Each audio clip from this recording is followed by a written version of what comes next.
Shalom. We continue now in the series of Psalms that start off with the words Shir LaMa'alot, a song of ascent, A-S-C-E-N-T. And these Psalms are addressing the experience of the Jewish pilgrims who would converge from places near and far throughout the Holy Land to the Holy City, Jerusalem, Mount Zion, and the Temple Mount during Temple times.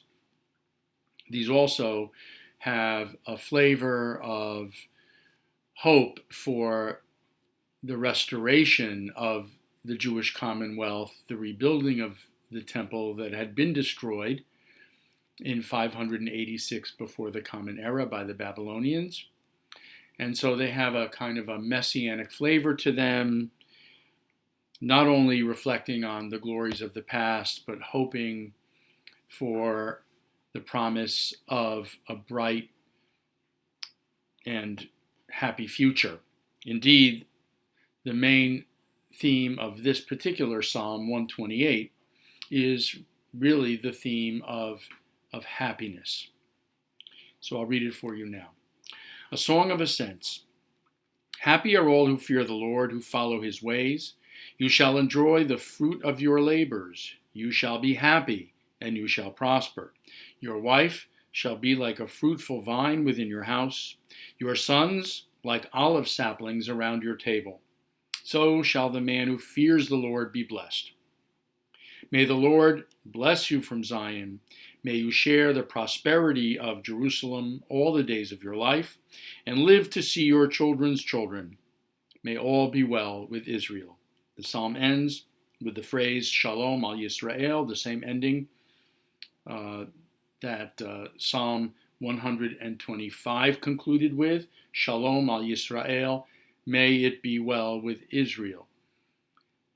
A reflection of a harsh present, a harsh series of circumstances and realities that the psalmists and indeed the entire people have to confront in their present existence, with the hope and prayer, Shalom al Yisrael, may it be well someday with Israel. And of course, that hope was that the someday would be soon.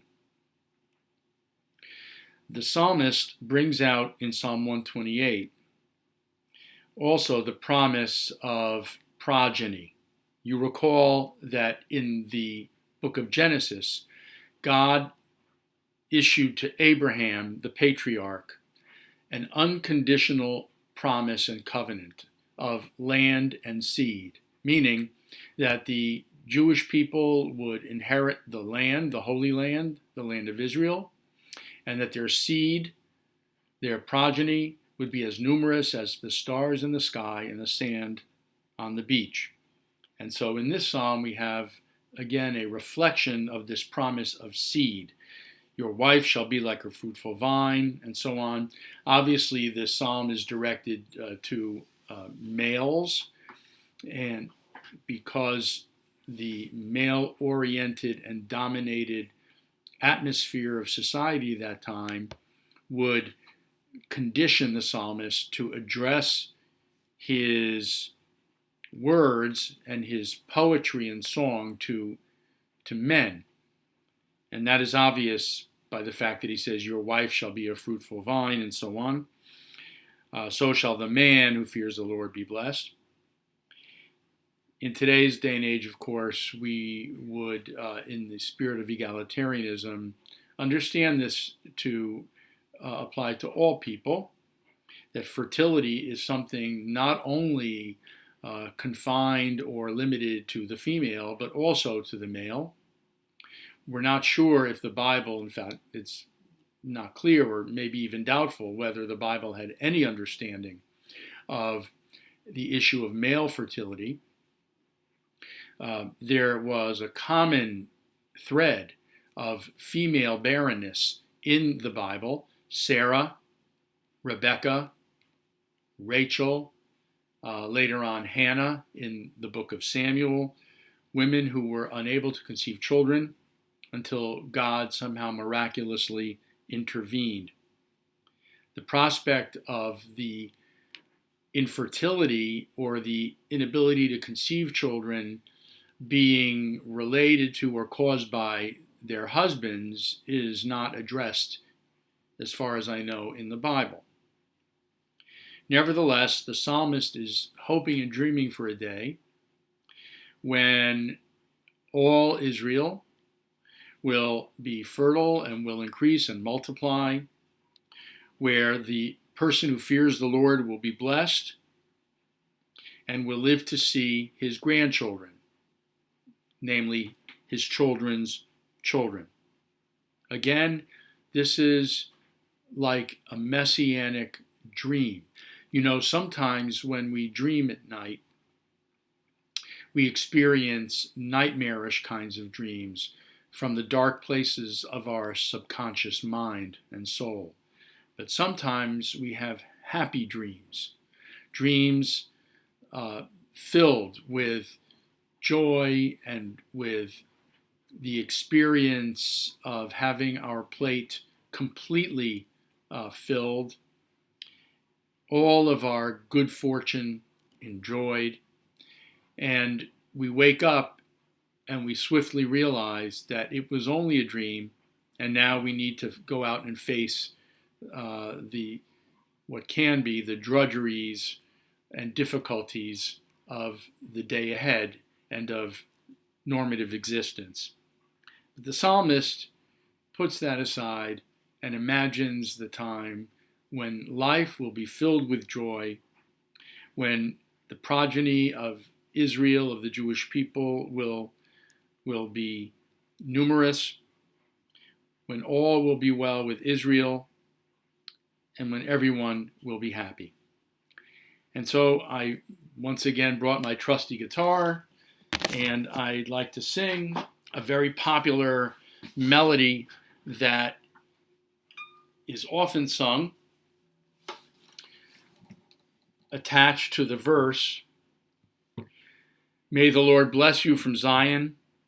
May you share the prosperity of Jerusalem all the days of your life and live to see your children's children. May all be well with Israel." Those are verses 5 and 6, the last two verses of this short psalm.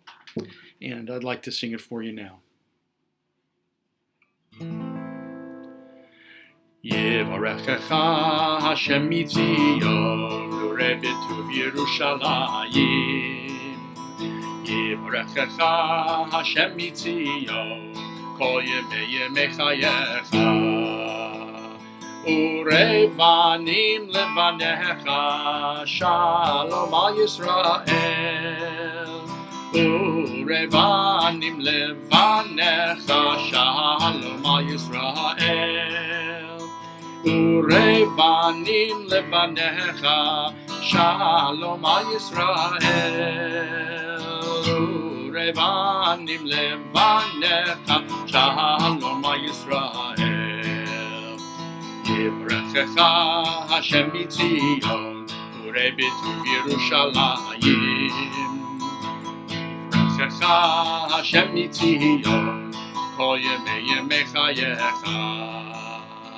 Urevanim levanecha, Shalom al Yisrael. Urevanim levanecha, Shalom al Yisrael. Urevanim levanecha, Shalom al Yisrael. Urevanim levanecha, Shalom al Yisrael. Someone obviously was so moved by those verses that he or she had to put this verse into melody, expressing joy and happiness and the promise of a bright future during days that are difficult and tumultuous, filled with despair, with sickness, and with death.